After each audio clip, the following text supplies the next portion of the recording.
Okay, everybody, good morning, everyone at WGPL 1350 AM and Facebook Live.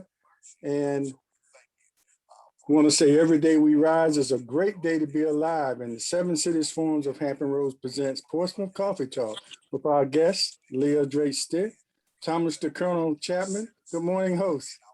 Good morning. And host, okay, I was having a problem with Facebook Live, but it's coming up now. Okay. Good morning. Good morning. All right. Yes, good morning. Good morning.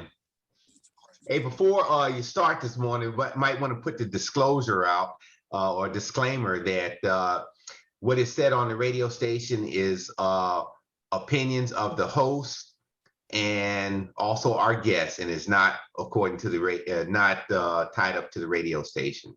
Put that disclaimer out. Keep going. Appreciate that's very important. And Leah, we're recording on Zoom as well? We're recording on Zoom, but I'm seemingly it looked like Facebook Live is having a problem, but I'm trying to get it up now. Okay, well, that's okay. We're going to move on.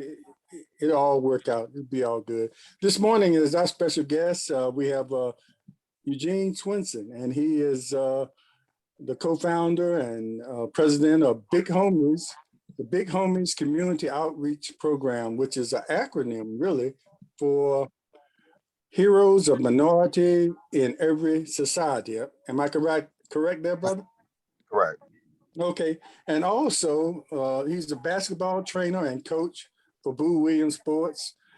Also owner of Fundamental Hoops, and we'll get you to explain the difference in those two groups later on. 2010 graduate of Norfolk State University. All right. We'll talk about that later on too. Behold the green and go. Well, y'all got it. Y'all numbered again, James. What can I say? What can you say? That's okay. I appreciate them too. But anyway, welcome this morning, Brother Swinson. Oh, thank you. Yeah, well, we want to start out with you kind of explaining. Well, tell us a little bit about yourself first. You grew up in the city of Portsmouth, and you're very involved right now with our youth through sports, which is a very good way to get to it. And you have other programs too that are in with the sports. It's not all about basketball. It's about mentoring, tutoring, and a lot of other things. So, but tell us a little bit about yourself and growing up in the city of Portsmouth. My grandmother is from Prince Park, Atlanta Avenue. We grew up as children though, out of Barbara. I have 3 siblings: Kiki Swinson, Sunshine Swinson, and Jamar Swinson. Went to Harry Hunt for junior high school, went to West Haven. I actually didn't go to high school in Portsmouth. I went to high school in Norfolk. I went to Booker T. My mom moved to Norfolk when I was like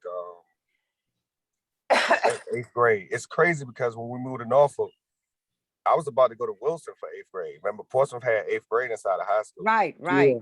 Right. And we moved to Norfolk and they was like, nah, 8th grade middle school. So I ended up having to go to Zay Garden for a year. And then I went to Booker T for a year.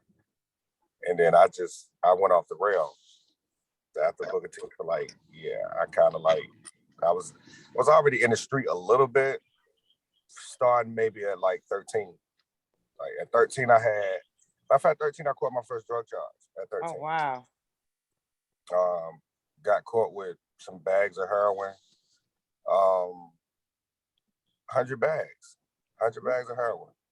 I don't even think I knew what it was, but where we were, I had a lot of family that lived out Swanson Home, and Swanson Home out of Barber then had maybe 5 or 6 different groups, guys from New York, guys from Jamaica, guys from Miami, every group from all over the country used to come to these projects in Portsmouth and used to hustle. So for us, it was almost kind of easy. We used to be like once they leave, the people still coming out there to buy the stuff. And, we was just there all right, I got it. So I ended up getting caught with 100 bags. And I think I went to Norfolk Detention Home for maybe a little while. But like that's when I kind of like turned the corner. I was like from maybe 13 to probably 30. Wow. Mm. You know, I wanted you to talk about that because it sort of sets up the conversation as we go forward, as your involvement in Big Homies Yeah, and how I can your relate to these experience kids. coming up. Like a lot of people don't understand about me is like I have in Portsmouth, I have a few different reputations. Some people know me when I was that young. Some people know how wild I was. Some people can't believe I'm the person I am now. That's how wild I was. The other part is some people don't even know that stuff exists. You know what I'm saying? Like I have done so much other stuff, like positive stuff. You can't even tell a person like he used to do XYZ. Like I don't even come across like that. You know what I'm saying? But I did. But so my story is a little bit unique. So not only did I hustle at 13, but I was shooting at 14, 15 years old. I caught my first shooting case at 15. I caught a malicious wounding charge, shot somebody in the leg.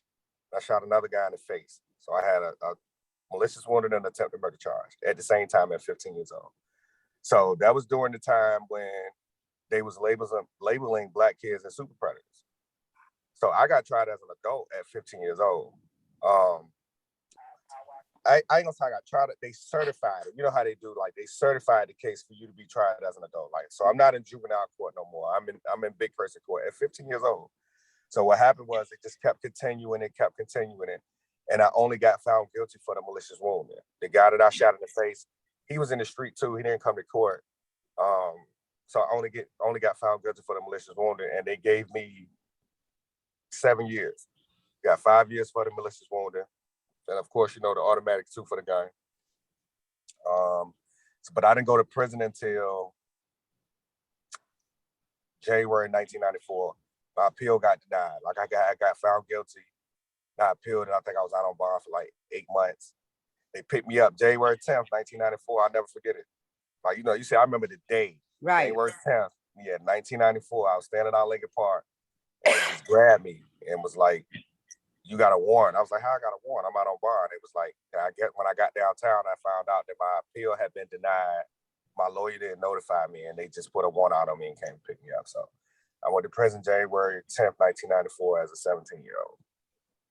I turned 18 while I was in prison. You know, I was going to ask you, and I think you pretty much answered it. How did you compare yourself back then at 13 and up to 17 to the kids out there now that's doing what they're doing? Because you got to think at 10, 11, you got to think. As a 6th grader, I was the editor of my school newspaper. You know what I'm saying? Mm-hmm. You talk about at 6th grade, so you talking about 2 years later, I'm being charged with adult crimes. So how I can relate to these kids, the way I told you how they was with me for 3 hours, and by the time I dropped them off, they was kids again. Because I was in an environment where I felt like you gotta be this guy or you gonna get stepped on. Like I can remember walking around with my face balled up, but I'm trying to keep my face balled up. You know what I'm saying? Like when I walk in there, I got my face tight. I know I got my gun on me, but I'm not really like this. You know what I'm saying? Like I'm actually more laid back by nature. But in an environment like that, you got to turn up. Like you can't be, you know what I mean? Like you can't show no weakness. And out of the guys that I hung with, I was the shooter. Like none of the guys, it was maybe like 6 of us, and maybe like 2 of us to shoot. So you knew if you came and you had a problem with this crew, this guy and maybe another guy, they're gonna be the ones that come see you, or they're gonna be the ones to shoot at you. And I kind of like, I look back on that a long time ago. Like that was stupid. I started hanging by myself like maybe at like 22, 23 years old. Cause I'm like, if I'm the only one shooting, I'm the only one going to jail. You know what I'm saying? Like I can't keep doing this like this, keep hanging with. Like back then, I felt like they were soft. That's how I used to talk. Like I keep hanging around these soft dudes. I'm the only one around here going to jail shooting. So I just pretty much started hanging by myself. So I'm like, to me, these kids are a product of what's going on around them. Like, you can't be around here acting like you trying to be soft, or you're in an environment where it's a bunch of gang members and you want to be the one that be like, nah, I'm gonna go to school and I'm gonna do it right. You're a target. You are a target. I just had a conversation with one of the kids that I trained, got shot in the hand, right? This was a minute ago. Y'all might know him, kid named Jamal Brown. Y'all heard that name? Yeah. Really Yeah. good at basketball. From Like W. I had Water. Maul when Maul was like 12. Like, I pretty much trained Maul up and got him to the point where he was considered one of the #1 kids in the country, right? So he got shot in the hand. So when he gets shot, the first thing I do is I call the kids I know from that neighborhood. Like, yo, what's really going on out there? Like, don't they know this kid got an opportunity to go somewhere? You know what I mean? Like, because like at some point, even from y'all standpoint, like back in the day when somebody was really, really good at sports, the neighborhood kind of protected that kid. Yeah. Yeah. Even from himself sometimes. Exactly. Even from himself, even to the point where like, no, bro, you don't need to be with us.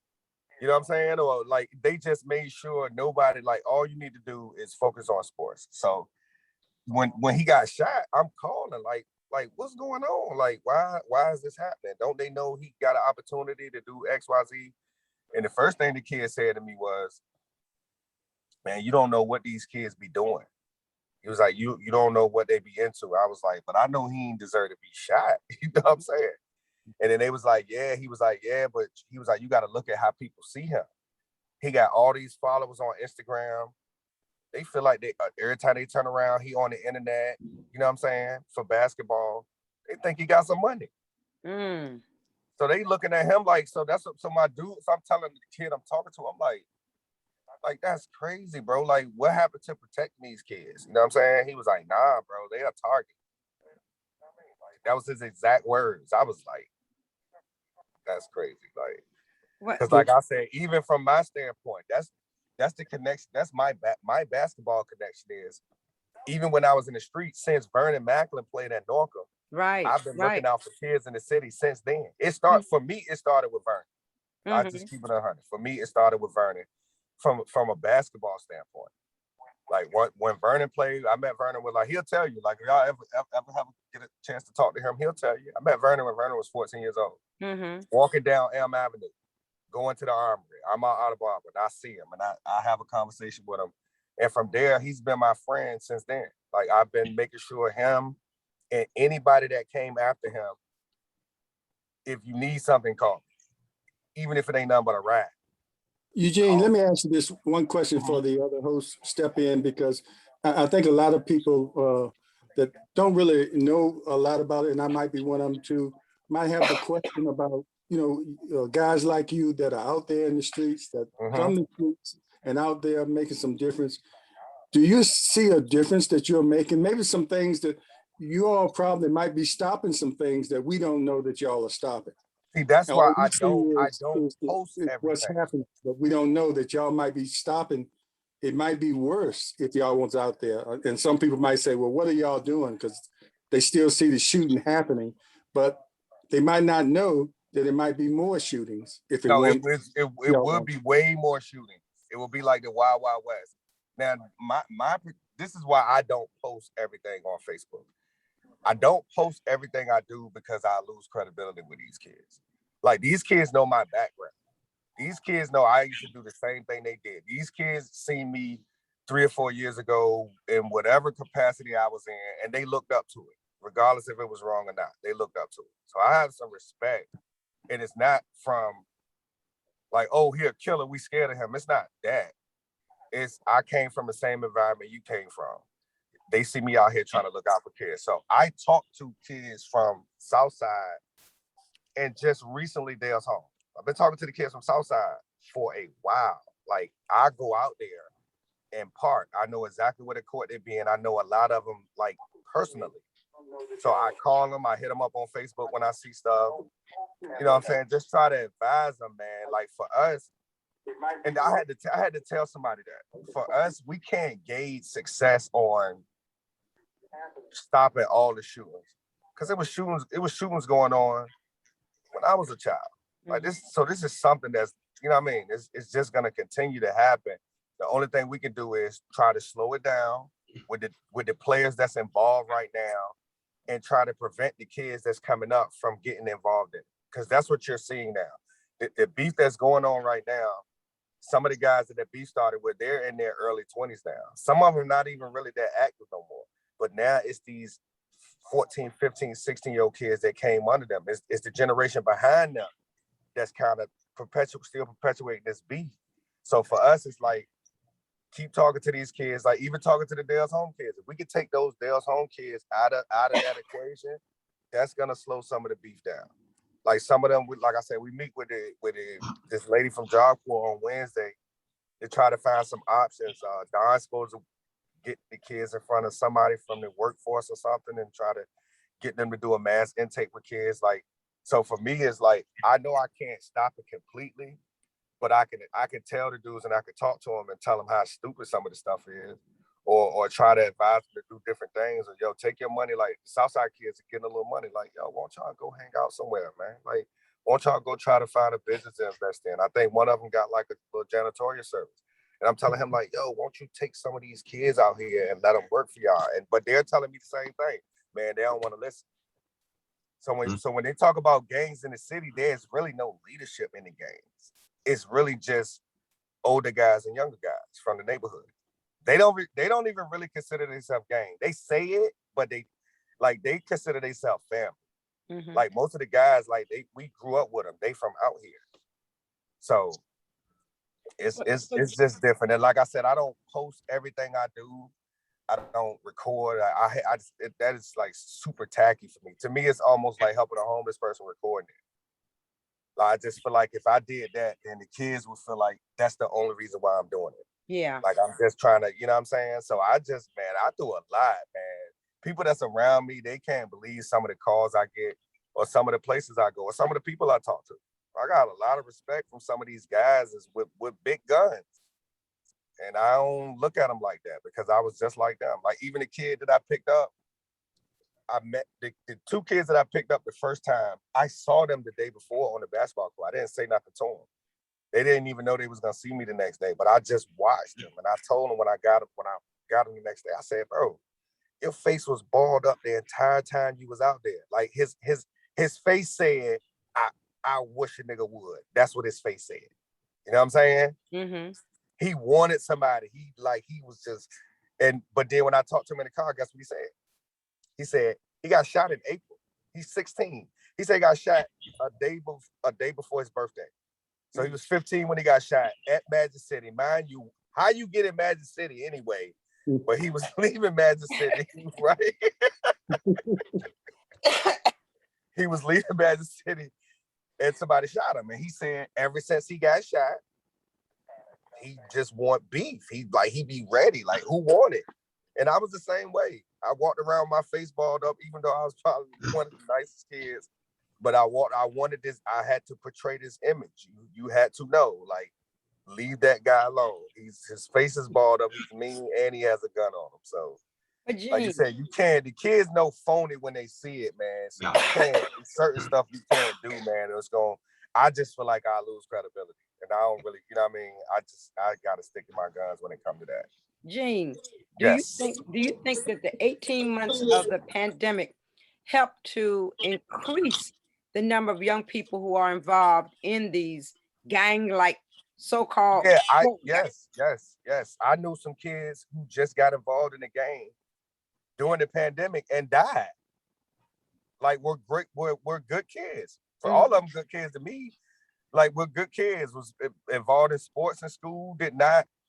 So some of them like idle time. Some of the kids join gangs to protect themselves from other gangs. Like they can't keep jumping us, so we're not gonna keep getting beat up by them or terrorized by them. Mm-hmm. We got our neighborhood. We got access to guns. Come on, we gonna call ourselves such and such. Like, so they're just coming up with these names. Like, like Westbury got a gang. How the hell Westbury get a gang? Yes. You know what I'm saying? Like, y'all ain't even been up long enough to have a gang. But yeah, they got a gang out there. But do you think, what do you think about, I know I saw a young man, I may have mentioned it on another show, who had on a shirt saying, "Shoot me, I'm already dead." He's only like 13, 14 years old. Yeah, but And he, some of them feel like that though. and he tells me that it's easier for him to shoot someone who looks like him because he didn't like who he was. That's Can you true. explain that to me, please? That's a little that goes a little deep though, man. Like they said, I mean, it's always a saying that among young black men, that's a lot of self-hate. That's why it's so easy for them to do something to somebody that looks like them. Mhm. But the self-hate, to me, that's hundreds and hundreds and hundreds of years of, you know what I'm saying? Like Right. that's a It didn't whole just nother start. It didn't just start conversation. today. That's a whole nother conversation. It Yes. did not just start today. It's been going on for a very, very long time. But as far as to go back to what you were saying about the pandemic kind of, the kids going back to school put some of these dudes in a box, right? Because now you're 14, 15 years old, and for the past 18 months, you've just been out banging. Mm-hmm. You had to worry about school, everything virtual. I'm pretty sure y'all know the numbers of how many kids that failed that virtual courses. Like it was crazy. Like I know honor roll students that failed. And those who didn't check in at all. Right. They just at some point they just was like, whatever. Because it was hard though. The work wasn't hard. Like it was all the other stuff. You're really not getting no help from some of the teachers. The Zoom is not working, the network off. It was just so many complications that some of the kids was just like, know what? I'm over it. And they just quit. Mm-hmm. So now with some of these kids going back to school, some of these kids can't go back to school. They can't. It's too much beef. They can't even go. The kid told me, not only did he tell me, but he told Don Scott, he said, 90% chance I'm gonna get in a shootout at school. And then the other kids was like, I ain't going to school if I can't take my gun. He said, never catch me leaving out the school. Like, it's real like that, man. Like if somebody was just telling you this story, or somebody was just telling me this story without me hearing it from the kids, I'd be like, man, whatever, bro. Like, it ain't that serious. No, it's that serious. This kid told me straight out his mouth, 90%, and I made him repeat it in front of Don and them. 90% chance he gonna get into a shootout. So you got these kids that can't. Some of these kids are back at school. Some of these kids, their gangs are big enough that they can go to school. Some of these kids, when they go in there, they're gonna be the minority in the school, and they can't go. They're not even trying to risk it. They like, nah, because it ain't nothing for somebody that's like, say it ain't a dude in school with a gun. But say his friends, his 19 and 20-year-old friends is at home, and they like, yeah, you know, such and such here today. We get out of school at 2 o'clock. He walk home. They gonna get him, bro. Like they don't like. Man, it's some of this stuff be so hard to believe. If I ain't heard it firsthand, I would not believe that it was that serious. Because I always used to think back, like when people used to be like gangs. I used to be like, man, we ain't no blood or no Crip or no GD, like. And actually in LA, and actually in How about Chicago. that? Yes. Right. I'm not trying to hear that. Yes. Like I'm not like, I used to be like, whatever. But it's real though. Yeah. It's real. And they got the guns to prove it. Do you have any suggestions of some things that they can do in the schools, because the kids are just getting back? The fighting is beginning to start. Are there invite people like me up there? Because I don't, this my thing. I don't care about your gun. I do not care about your gun. You still a kid to me, bro. You know what I mean? So a lot of these kids, like, for example, I give an example. We was at the football game. I took my sons to the football game, right? So the sheriff, I know him. I mean, I'm talking about the sheriff. Hey, sheriff. My guys. So Rob, I'm talking to Rob. Yeah. Like Rob keep telling the kid, he keep having to repeat himself. You know what I'm saying? Yeah. I'm not gonna say what I said on here, but ask Rob what I said. I leaned in and I told him how I felt. Like, why he gotta keep saying something to y'all, man? Won't you, like, you know what I mean? Yeah. That's how I be in the school. Mm-hmm. Like I said, I wanted to do that because the kids telling me they can't go back to school. I wanted to be like, man, tell me who y'all beefing with, so we can go holler at them. And look, man, like y'all leave it, whatever y'all got going on. it don't need to happen at school, bro. Like, you know what I'm saying? Like, to me, that's what's lacking right now. That is what's lacking right now. And do you Like, think the combination is at Norcom at this time? The beefing groups. Are I they wouldn't all say over, that. are they I'll at just each of the say, schools? like, a lot, you got to think. I'm pretty sure a lot of the kids from Southside go to Norcom. Yeah. So they're not gonna beef with each other. That's why them other kids can't go to Norcom. Okay. You Okay. get what I'm saying? I see So what it's you're probably, saying. I don't even think it's been no, I don't know if it's been fights up there. I heard it was something happened up there. Somebody tried to sneak something in or Yeah, whatever. yeah. But outside of that, no, because them other kids know they can't even go. Ain't gonna be no beefing. We not even going. They not even. Wow. Matter of fact, one of the kids I had with me, he said he went one day. He 15 years old. He a freshman. He was. Everybody else said they ain't even been to the school. He said he went one day. He was like, I went one day, and I was like, what, you was getting dirty looks? That's why you ain't go back. He just shook his head like. So they can't even go to school. Like, they want to go though. That's what. So they so mad. That's why I say they kind of like in a box right now, because now all the kids back at school, and y'all not. Y'all sitting at the crib all day, every day, and it's starting to take a toll on y'all. And then in the evening, you really can't move because dudes is coming out there shooting at you. So the kids, to me, the kids out there are kind of in a box right now. Everybody else is kind of moving how they want to move, got resources, got cars, got cribs. You know what I'm saying? I ain't gonna say got cribs, got cars to drive and houses to go to. Like, and these other kids don't. Like, that to me, that's part of it. Like, I understand now, you like, yo, I don't want to do this no more. I don't want to do this. But that's the other part of it. I'm not crazy. The other part of it is that y'all down. You know what I mean? But you know, there's only one of you. There's only one of you. How do we replicate this so that we can have people in the schools who can talk to these kids? I mean, you're one person. You can't do all three schools. You know, how do we replicate this so that we can have people in there talking to these kids and understand these kids and understand where they're coming from? I think, like, for me, it's like, of course we need resources, because like guys like myself know other guys like myself. Like, for instance, remember I told you I took them downtown. I actually took them down. The reason why, one of the reasons why I took them downtown, of course, so they could meet some of the politicians that was going to Donovan and Roger Brown. That was one of the reasons. But the other reason is because one of the kids, I don't know if I mentioned it, I probably mentioned it off air, but one of the kids is got his whole name and nickname named after a guy that I used to hang with. Right.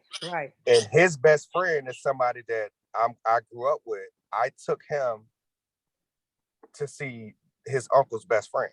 Like, yo, this is like this. He used to be with your uncle every day.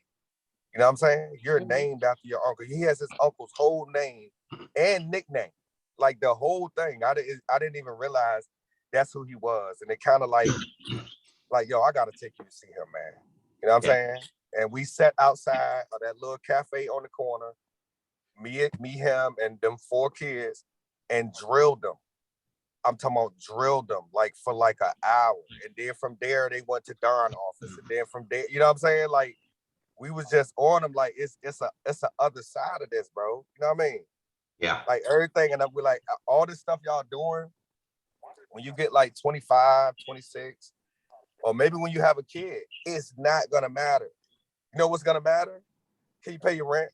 Can you pay your rent this month? The kids need stuff for school. Can you got the kids stuff together? That's all that's going to matter. Yeah. You think how tough I am? You think I'm going to be able to go to the landlord and be like, yo, I was so tough when I was young.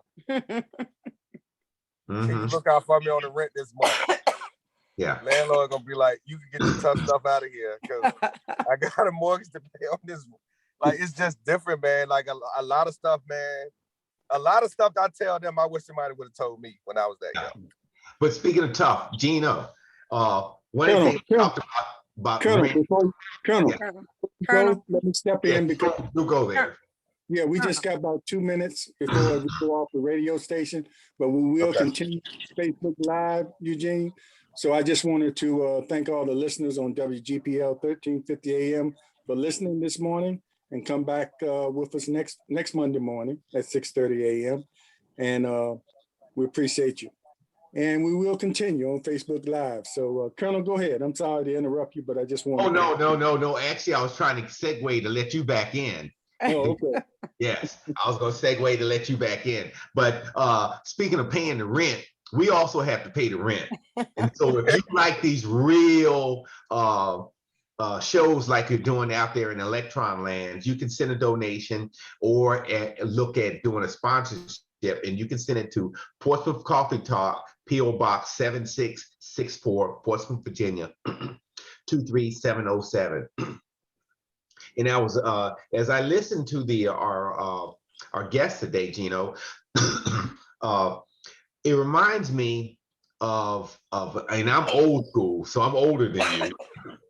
So and of Cooley High.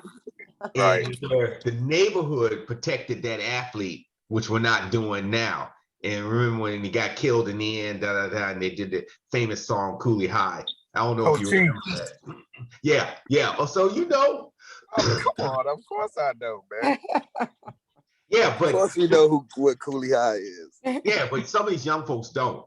No, have no idea what it is. Have no idea. I do though. But I'm reminded when I do the analysis of what we're talking about the kids not going back to school and having that fear. We are in the midst of a lost generation of these kids.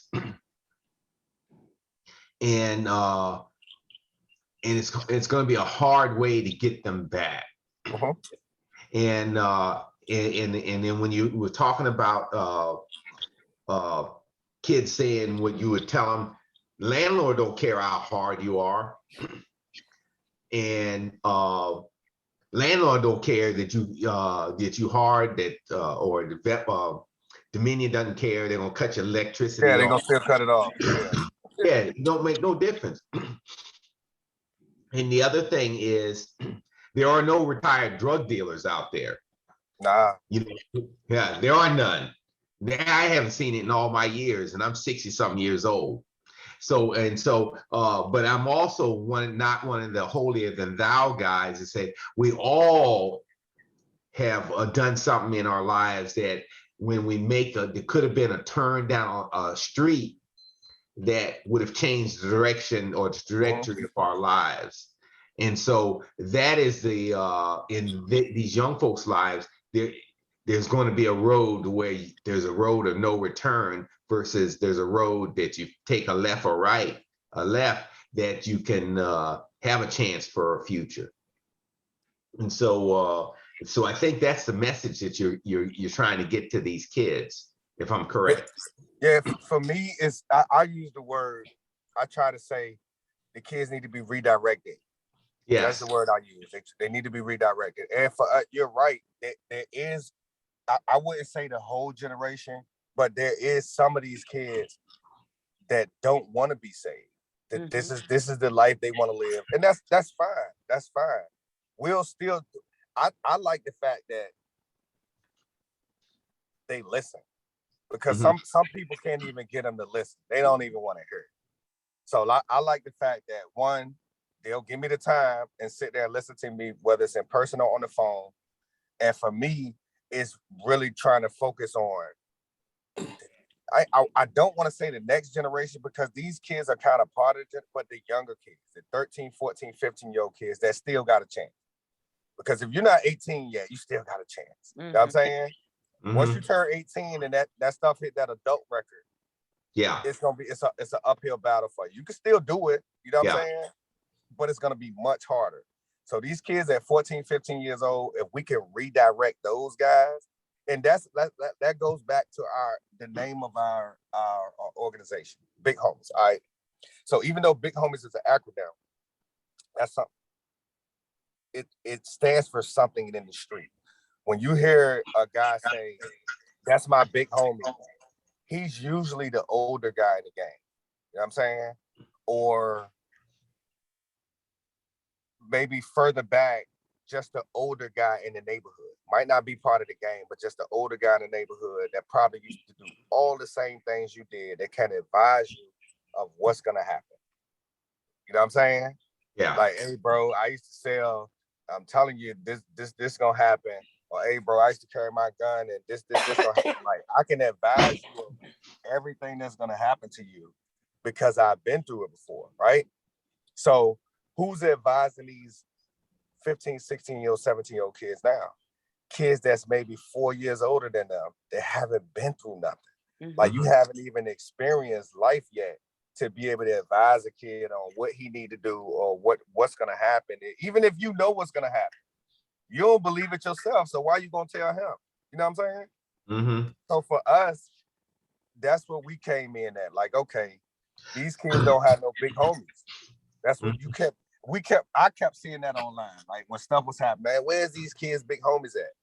Where's the big homies at? Where's the kid? Where's the guy that's advising these kids or redirecting these kids? And there aren't any in these neighborhoods. So that's what we come in at. Like, hey, and I know guys, like you said, I reached back to a guy that I used to run in the streets with that he worked for the city of Norfolk now. You know what I'm saying? Like he's pretty much changed his life around, but used to be like crazy with it. Like he wasn't like, no, I stand on the block. Like, no, like he really got to it. You know what I'm saying? Here's your best friend nephew. You know what I'm saying? He got a chance to pull this kid to the side. So not only did he get to talk to him, but he talked to this other kid too, which was the older guy out of the group, pulled him to the side and said, look, you know, if you straighten yourself out, they'll follow you. Like we watching them how they look at you when you talk. You know what I'm saying? Like you could actually be a leader in this crew, bro. So if you change some of the stuff that you do, they're going to follow you, bro. Yeah. So because when we was talking to him, the older guy, he kept saying, man, they don't listen. They don't want to do nothing. And so we started telling them, well, stop telling them and just do it. Just go do it. Because guess what? Either one or two things gonna happen.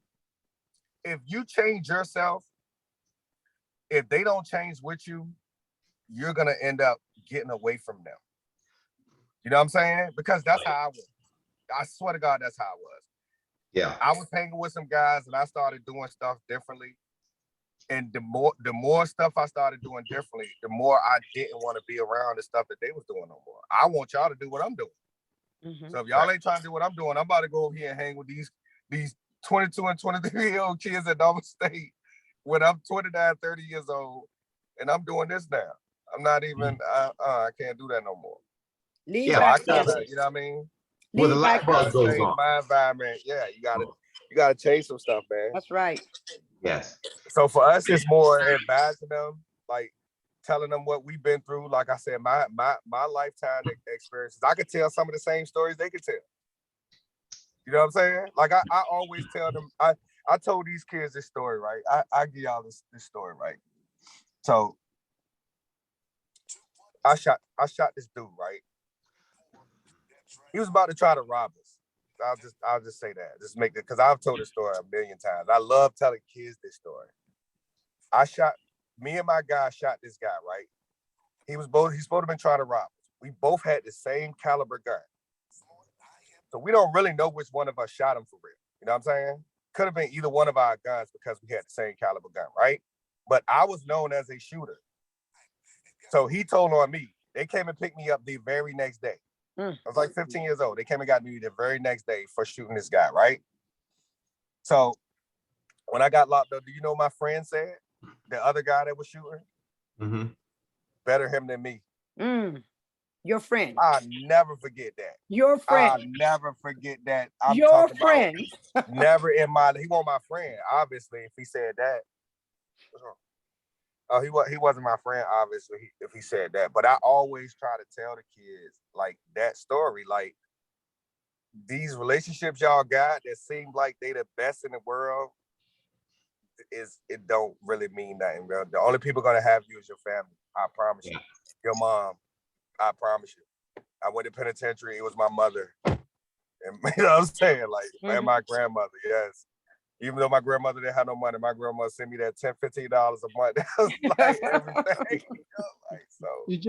Eugene, let me let me go here with this. You know, it's a lot of people. You see a lot of roundtable discussions with different Mhm. groups, and I think that's good, especially if you have a mix of people like psychologists and stuff like that. But Mhm. my issue is because you mentioned something about them listening. Are we listening to them? You know, and I know it's an issue where they might not want to come in a setting like that Mhm. and talk because, but everything doesn't have to be publicized. Right. A lot of people doing things and it's all publicized. So some kids might not want to come there, but I done got like real schooled on that like recently, because for us, we always go in with the mindset that we want to make a change. So, you always come in with this big mindset. And then when you get in there, you like, man, they ain't trying to do nothing, man. Like, how we gonna just keep talking? Like, you know what I'm saying? Mm-hmm. Mhm. That's the kind of, but for us, it's like when I go to these roundtable discussions and stuff like that, that's why you never hear me criticize nobody. Mm-hmm. Because we're focusing on what we're doing. And I don't honestly, the people I meet with sometimes, regardless of how they move, we still gonna do our job. So I'm not here to criticize and say what y'all not doing. I know what we doing. So, and we gonna keep doing what we doing regardless if y'all help us or not. That's the mindset. So instead of me sitting back saying, because I do be feeling like that. I know exactly what you're saying, James. Like, you go to some of these roundtable discussions and people massaging you. Like, I just feel like why? Like, we're talking about the same stuff. Like, we got to move on some of this stuff. Like, you know what I'm saying? Like, if we had a little bit, like, think about if I had enough resources where I could go get a kid today and have him gone by Friday. I need that type of resource because these kids ready to go. Mm-hmm. Like, they're willing to leave. But I don't, you know what I mean? Like, all I can do is just reach out to people and try to find ways to do it. It's not that easy. But I know it's easy for some people. Some of these people I'm meeting with can pull a trigger like that. Like, they can make some of this stuff happen like that, but I don't. yeah. Where would they go, Eugene? The point I was Job trying Corps. Job Corps? Okay. Yeah, send them in the mountains somewhere. Like, let Okay. them go do some farm work or something for a little while. Let them you know what I mean? Mm-hmm. So our plan is, because we're gonna get these kids out of here. Like, I don't care how long it takes. I'm gonna keep engaging them at least 2 or 3 times a week, just trying to make sure they're good, trying to give them something to look forward to. Like, all right, we see Gino Saturday, yo. Like, you know what I'm saying? Like, they be looking forward to it. And once we send them somewhere trying to work on something, so when they come back, whatever they might have wanted to learn to trade up there, whatever they learn, hey, we got a job opportunity as soon as he come back. Like, so he's not gonna come back and go right back to the neighborhood. He's gonna come back and join a workforce. So, I mean, that's the plan, man. We just got to execute. That's what anything with big home is. Just like, all right, let's just lay the plan out. Let's just try to execute the best we can. So. Well, the point I was trying to make, are we listening to them? And we're lucky to have you here because you're a voice for them because they trust you. And the Right. point I'm trying to make, all these roundtable discussions, are we really listening to the youth that are out there in that, because it's a whole lot we can learn from actually hearing what they're going through, because sometimes it goes beyond, we It's can, some people deep. can look at them as It's way deep. It's stuff adults couldn't deal with. we see.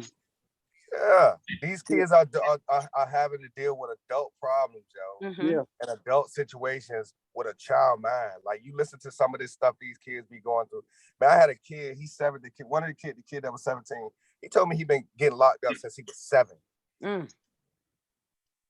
Mom on drugs. Father moved away. I said, so where do you stay? Wherever. Like, come on, man. Like, they asked him. I had him in front of some people. He talked to them, and I'm standing there. I'm sitting there with him, and they asking him questions that I knew the answers to, and I'm telling him, like, you can tell them, like, they here to help you. You like, you can let it out, bro. Like, you don't have to hide nothing. You know what I'm saying? Yeah, I do X, Y, Z. Yeah, I do this. This is why. They're asking him, well, why? Because they was like, one of the kids named Shooter, right? I heard about him. Cool little dude though. I swear to God, man, listen. Yes. He cool though. He not even like if I put him in the room, you wouldn't know that was his name. You know what I'm saying? Like, but he said everybody, his brother locked up for a murder. Like, he's been around this violent stuff since he was a baby. Like, he was like, since I was young, he was like, all I grew up around was shooting and killings and stuff. And he was like, and he out on his own. So he said, I've been on my own since I was like 7, 8 years old, like fending for myself. So it's like, where your mom at? She not around. Where your dad at? Dad moved out of town. Don't want to sign no paperwork. I'm like, we got to try to get you emancipated or something, man, so you can at least, and he wants to go to school. Do you know what he told me? He said, I said, man, we're going to try to get you back in school, man. We're going to try to like find a way where maybe we could drive y'all to Chesapeake School or something, like maybe get y'all enrolled in Grassfield or something, and maybe like drive y'all over there. And he was like, yo, he said, he don't know what it feel like to go to a regular school. He said he been to, they call it New Dye. Like they made a nickname for it. New Dye. New Dye. He said go to New Direction. Or what's it called? CSAP at Clark? CSAP. So he's like, they don't know what it feel like. So to me, doing that is almost like putting me, my 17-year-old self in prison. What you think I learned as a 17-year-old in prison? How to be a better criminal. So what do you think this guy, you putting these guys in these environments with all these bad kids, like these kids feel like they've been thrown away. Because they said it, that was his words. That was his words, like, because the people he was talking to was like, yo, y'all need an opportunity, you know, y'all want to do something, and they like, yeah, man, like we do something one time and they just throw us away. Like these are these kids, and these are 15, 16-year-old kids saying this. So regardless of how hard he looked, how naughty his hair look, he might look a little wild, he might have a gun on him. They are children with real feelings, bro. And if you get them around the right people, they'll let you know how they feel. Around their friends, they're not going to do it because they always got to carry this tough image. But you get them by themselves, like Shorty got up. Shorty was like, I'm going to be downstairs. Like he got kind of emotional because they was getting, the people I had him in front of, they was getting emotional when he was talking. And he had to get up and he walked downstairs. But it's like I said, man, some of these stories you hear, it's like, it's kind of crazy. We're getting an idea of the mentality of some of the youth out there. Tell us about some of the programs you have ongoing now with Big Homies and Fundamental Youth and some of the other groups that you work in conjunction with. I heard you mention Clue Atkinson, who's a school board member. I know she's involved in a lot of things that you do and other groups, Joe Hansley, you know, with his foundation. And it's a lot of those groups coming together, especially for that, what was that ball on the river? Balling on the river. Balling on the river. Great event.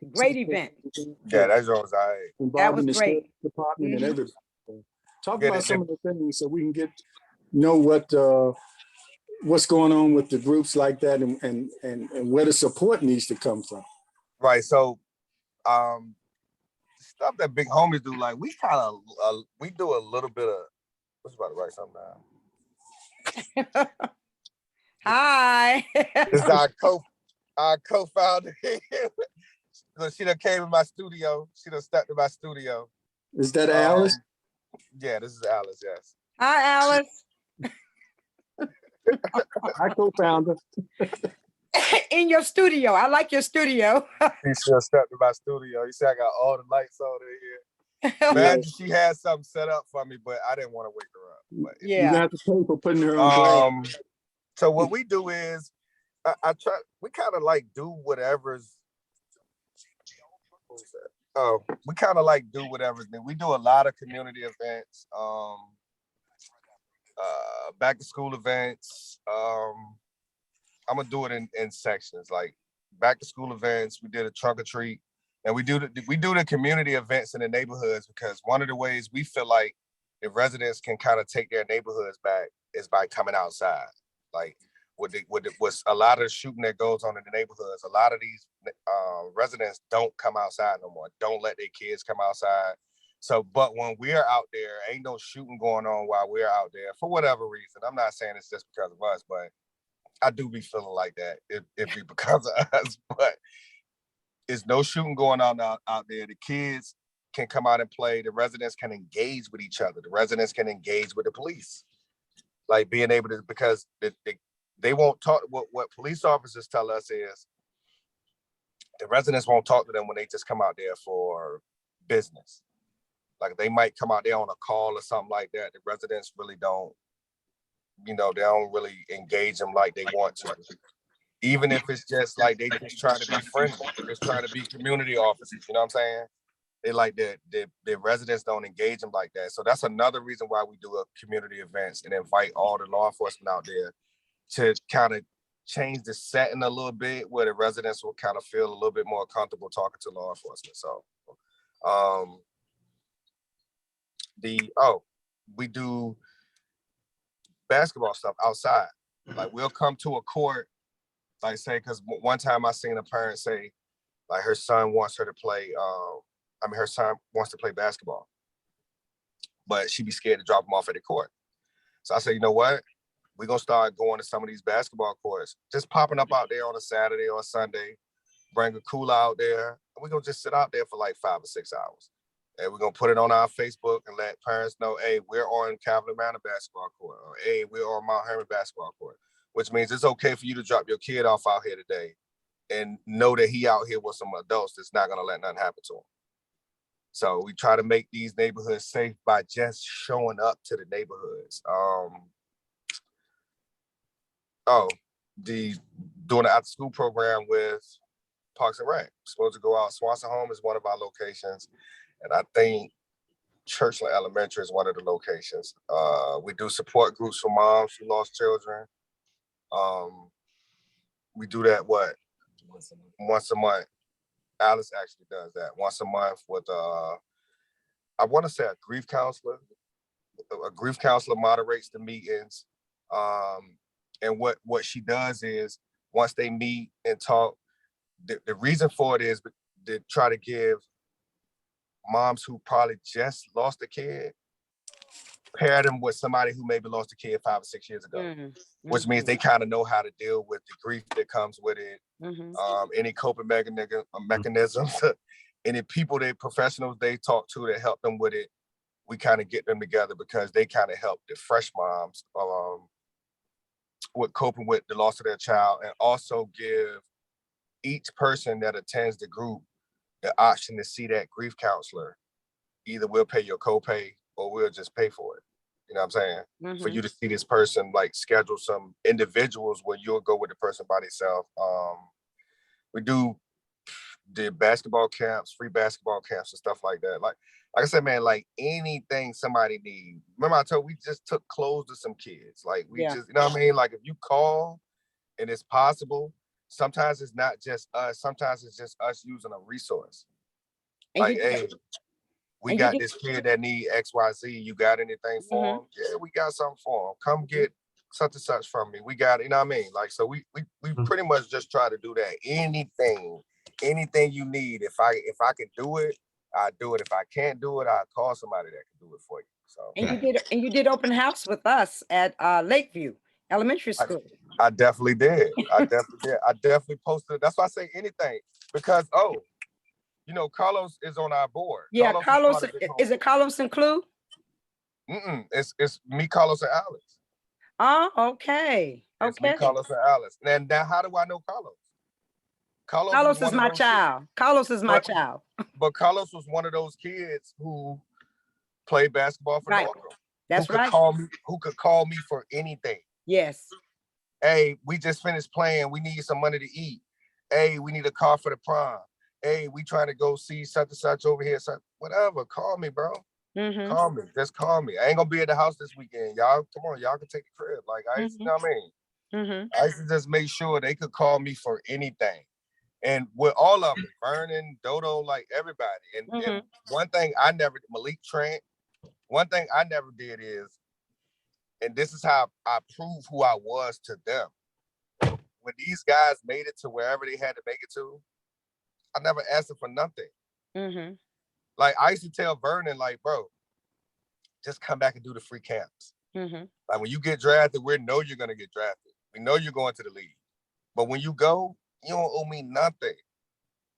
Just come back and do the free camps at the crib, because the kids in Portsmouth. So I always had this mentality even when I was in the street. You know what I mean? The kids in Portsmouth need to see is some positive stuff that come from these same neighborhoods they grew up in. You constantly seeing negative, then maybe that's what you're going to aspire to be. Or if your role models are the drug dealers outside or the guys walking around with guns, you're going to aspire to be them. But you do know some other guys that came out of here that's successful doing other stuff, bro. It's kind of crazy because if you think about it, I'm pretty much telling the kids, don't look up to me, look up to them. You know what I'm saying? That's pretty much what I was telling them when I was in the street. Don't look up to me, bro. Like, I know it looked good, but it's hard out here. I'm telling you, it's hard. I know it looked good, bro, but it's real hard. Yeah. You don't know how much gray hair I got. I had gray hair at 14 years old. You giving them a different picture. No, I'm not playing, bro. I had gray hair. Gray hair started coming to my head, that's how stressful that life is. Like, so even though it might look good from the outside, it's a lot of moving pieces that make it stressful. Like, you really can't enjoy street life like people portray it is. Like, people, they put it, you can't enjoy this stuff. I make $100,000 street money. Trust me, how many people I'm gonna have to get out of jail? How many people he lost this? How many losses I'm gonna take? Like, you take so many losses, it's really not, you know what I mean? Like, it seemed cool, but when you get older, you just be like, man, I probably lost more than I made, man. You know what I mean? Like, that's right. Man. Lost way more than what I made. Like, even if you won't out there, even if you at a point where you got a couple of guys working for you, eventually you're gonna have to bail them out, or they're gonna mess some money up or something. Like, it was. I look back at that stuff and be like, man, I'm just happy to be here. I ain't even gonna lie. I swear to God, I'm happy to be here. I do not stress about a lot of stuff, man. My life was like, I'm just blessed to be here.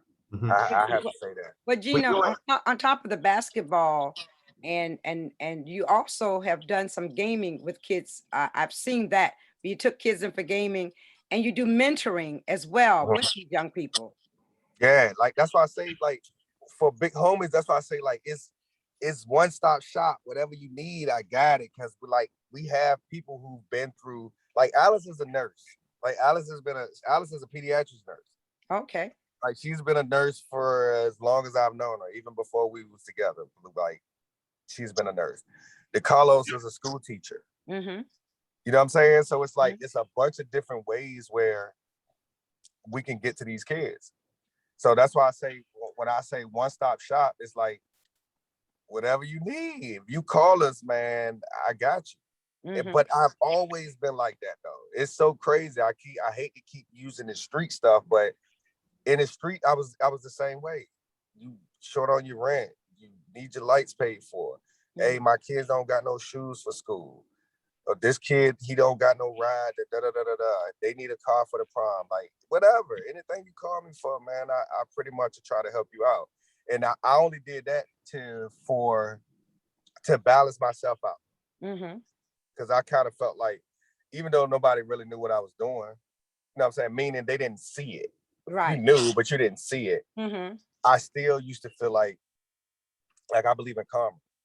Like, good energy and bad energy. And I used to feel like this is my way of back. Like, I look back at them and feel like that's why I'm still here. I swear to God. Like, the stuff I've been through, I could tell y'all some stuff. I ain't no way I should be here right now. So I used to feel like I had to do something to kind of balance my life out. It couldn't all be take. You know what I mean? Like, it had to be, at some point, I had to start finding ways to give people stuff without looking out for greedy people. You know what I mean? You know how that go. Like, when you're in the street, you got everybody at you. You got the police at you. You got people that they want money from you. They want, you know what I mean? They want whatever. So it's like, for me, I just had to make sure I did a lot of good stuff. You know what I mean? And I got gratification from it. So that's what I just started doing it all the time.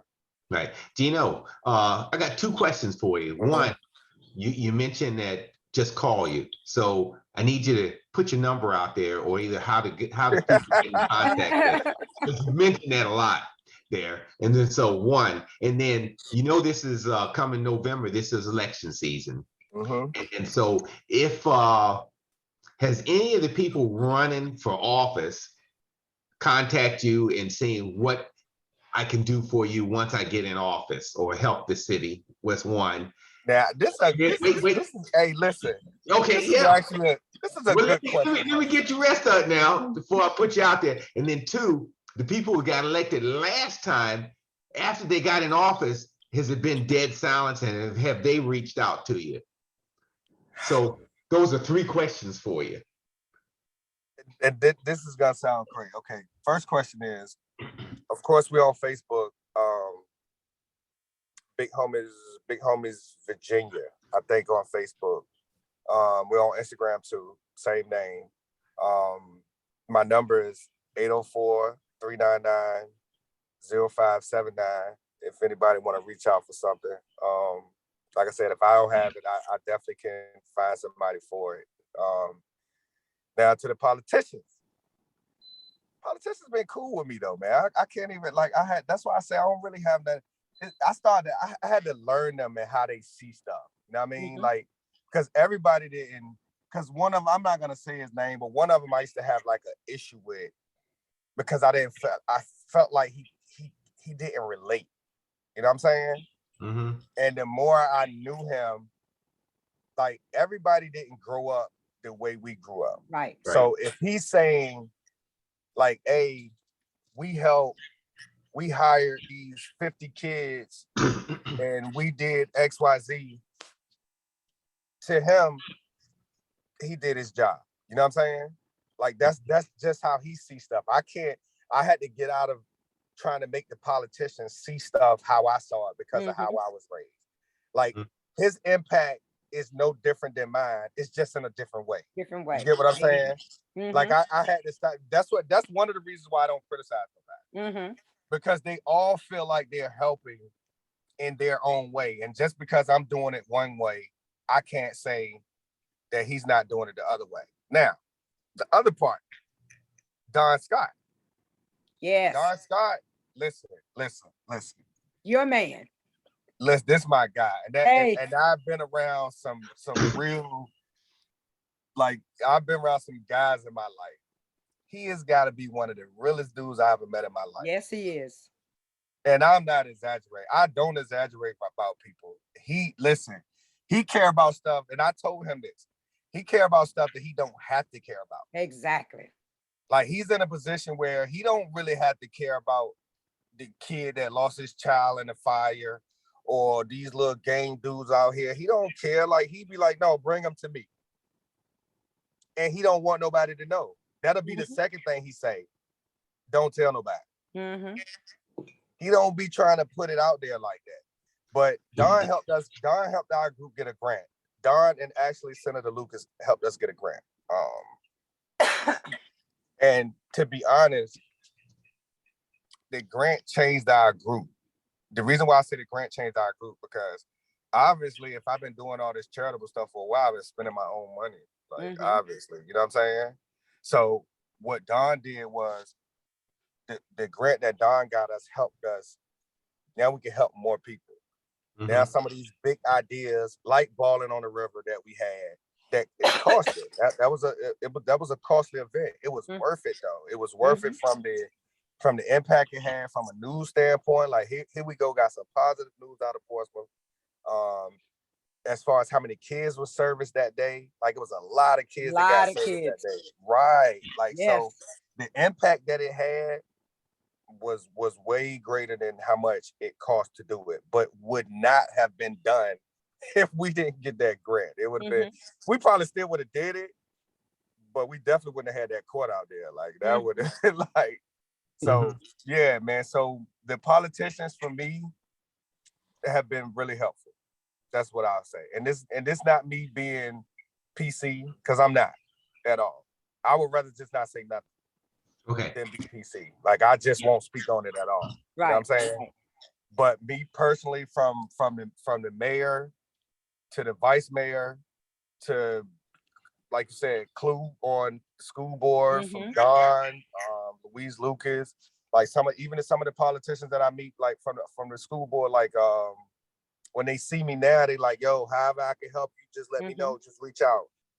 That's the sheriff department. The sheriff department, like, bro, the undersheriff Marvin say, yo, we're partners. He told me that to my face. Like, I'm like, yo, I want to do something. So he like, whatever you want to do, bro. whatever you want to do, just let me know, and I got you. You know, Tracy and Miss Steph, like, you know, we kind of be everywhere together now. That's Like, right. so for me, I've had a little different, because I've heard some people that didn't have an experience like me. So I'm not saying that, like, but for me personally, nah, they've been really helpful, man. I have not ran into nothing. I haven't ran into no brick walls. Everybody been so helpful, yo. I can even Parks and Rec, the guy from the director Parks and Rec, Mark Palmerchuk. Yes. Like when we did this event at City Park, he made it so easy for me because it was a lot of moving pieces to that event. It was a lot of different stuff going on. And he stepped up and was like, look, like I went and met him one day. He was like, let's meet. So he was like, look, this is what I got. Bing, bing, bing, bing, bing, bing, bing. I said, Mark, I said, bro, this is gonna be easy to do. You taking some of the stuff out, like some of the stuff I don't even have to worry about.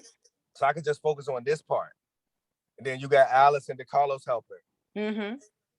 Then Carlton Copeland from Blacktop Basketball, they doing the food. Like, so everybody kind of like even though I organized it, it would not have ran the way it ran if everybody didn't do their little individual jobs around the park. And they meant they was gonna do it. This is people that's something I'm not used to being like coming from the streets. People giving you genuine help. You know what I'm saying? They didn't get nothing from that. And Gino, I may be a little biased. Marvin Waters is a good man. Stay connected. He has great ideas. The undersheriff. Stay connected with him. He really has. No, that's my guy. He's got great ideas. So you two will work well together. He told us from jump, like, I got you. Every time I see him, he even called me by my Facebook name sometimes. What's up, Fundamental Hoops? I be like, what's up, man? And then I grew up with Tracy. Yeah, I know. I grew up with Tracy. Tracy know, man. Me and Tracy around the same age. So Tracy seen my transition. Tracy know. I'm pretty sure y'all have had conversations where she tell you how I was when we was younger. Like she only speaks of you in the presence. That's good though. She doesn't speak of the past. She only speaks of but you know what? I don't really mind my past. I know. Like, I like, you know, from where I'm at now, it's kind of like, because I ain't kill nobody, so you know what I mean? Like, exactly. So it's like, for me, it's like that's kind of like the worst. Like, that ain't the worst, but you know what I mean? Like, I mean, what? I sold drugs and I shot people. Like, that's how I grew up. It is what it is. I'm 45 years old now. Damn, did I say that online? You said it online. You told Tracy's age. I mean, I'm 35 years old. But I'm so much older now. That's just like, my sister was running for city manager. Yes. That was my sister. Sunshine. Right? Sunshine. That's my little sister. Sunshine is the baby girl of our family. Okay. She's the baby girl, right? There's 4 of us. Yes. So that was probably one of the hardest, the 2 hardest parts of this work I've been doing lately was one where the people was trying to slander me online, talk about my charges. The charges I just pretty much freely talked about online. Right. I didn't really have no, because it was like almost 30 years ago. Like, I ain't, you know what I mean? No secrets. There are no hidden secrets. Right, none whatsoever. And if you really knew me, you already knew it. Exactly. Like, you know what I mean? Like, it wasn't a secret. So the fact that I really couldn't defend myself on that was something hard that I had to deal with. And I want to. Can I tell this story? It's only gonna take me like a minute. Go ahead. Story, because I've had some experiences with doing the charitable work and the nonprofit stuff that was almost equivalent to something that happened in the street, and I just couldn't believe it. It was like I had my welcome to the NBA moment, if you want to say it like that, right? So I wouldn't really call him an official. Let's say his wife an official. Let's just say that. His wife is an official, right? And during the time this stuff was going on with my sister, you know, we're still working. Like, we're still trying to get stuff done and stuff like that. So I had this guy, he promised me something. And so I'm calling him for it, like, hey, he promised us some laptops. I'll just say this, because he promised us, like, yo, we're going to get y'all these laptops. And we're going to talk to the guy, because we had this place that we was renting from this guy called the Safe House. So it's like, we're gonna talk to this guy and we're gonna get him to see if he can lower the rent until y'all receive y'all grant. And we're gonna try to get y'all these laptops. We're gonna try to get T-Mobile to put hotspots on all the laptops for y'all. So I'm like, cool. I'm just being naive. Oh, cool. That's cool. I'm with it. Let's do it. Let's do it. Let's do it. So when the stuff happened with my sister, he called me. He was like, congratulations with your grant. Matter of fact, he said something about the grant when he called me. He didn't say anything about the grant at first. He was like, congratulations about your grant. I was like, because nobody really knew. I was like, how you knew? How you know about that? He was like, yeah, because I sent the letter. I sent the letter with Don and Louise up there, you know, saying we support y'all group and stuff like that, right? So I was like, yo, that's what's up, man. I appreciate it and thank you and da da da da da. And then we started talking about my sister. And he was like, yeah, you know, your sister can't be city manager with those charges. And I was like, but you know, the charge is not, I was like, bro, it said, I said, bro, it's $200. He was like, this one I knew something was wrong. He was like, no, it said 200 or something. So I was like, okay, you know what I mean? He's like, well, she can't be our city manager. She can't be our city manager with those charges. I was like, you know, I feel you, whatever. So conversation ended. Now, mind you, I'm still looking for these laptops and this support. You know what I'm saying? He ain't answer the phone no more. And I took that as that hindsight, because I've told, you know, people I'm close to this story that know who I'm talking about. And they was like, they think he works for somebody else. Just say he works for somebody else in Portsmouth that was involved in that city manager stuff. And he pretty much only called me to be nosy. Okay. Because I never talked to him again. Like after he said what he said, I'm still texting him like, hey, you know, we still need the laptops and I'm just trying to figure out what's going on. And yeah, no text back. Text him back like 3 times, no text back. So the whole time, you only call me just to be nosy or just to find out some type of information about my sister. So that was like, and I had to chill on that, because my old self would have been like, what? Call him and been, you know, but I just had to let it go. But that was my okay, everybody ain't for you. Exactly. No matter how good you're doing. Exactly.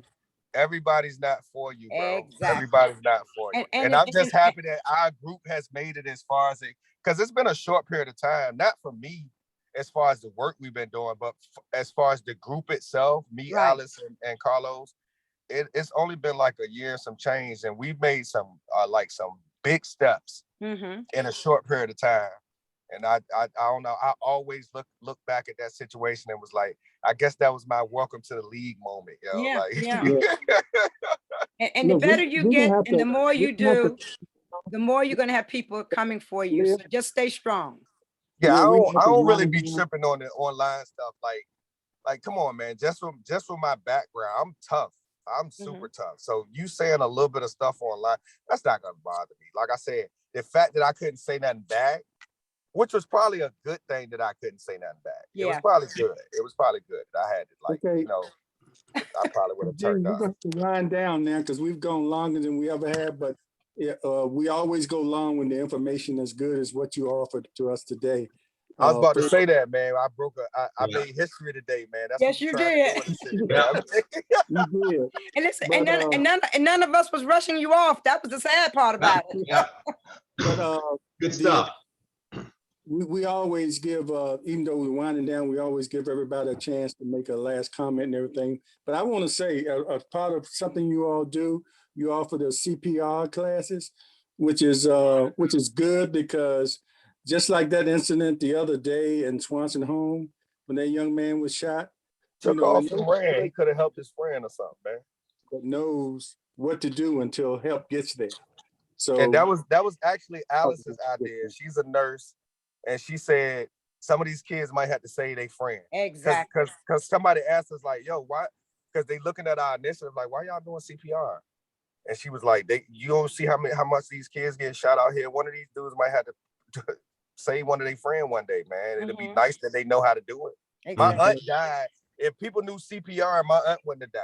She passed out in the club in Broadway, and nobody gave her CPR. So her heart was fine, but she died from lack of oxygen. So she went brain dead, even though it was a heart problem. You know what I mean? So if somebody would have just gave her CPR, my aunt would still be here. So my aunt name was Sunshine. Did y'all know her?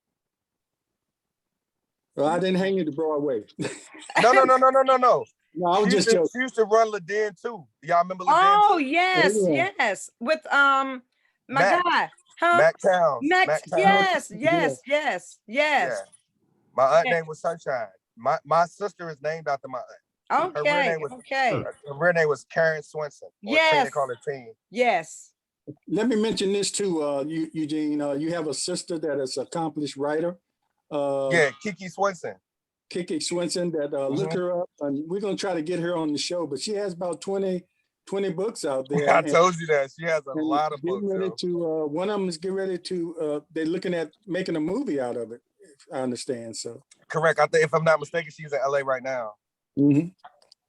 Okay, like, just we wanted good, to man. As a family, like my siblings, like everybody kind of sharp, man. Everybody got something going on, man. Exactly.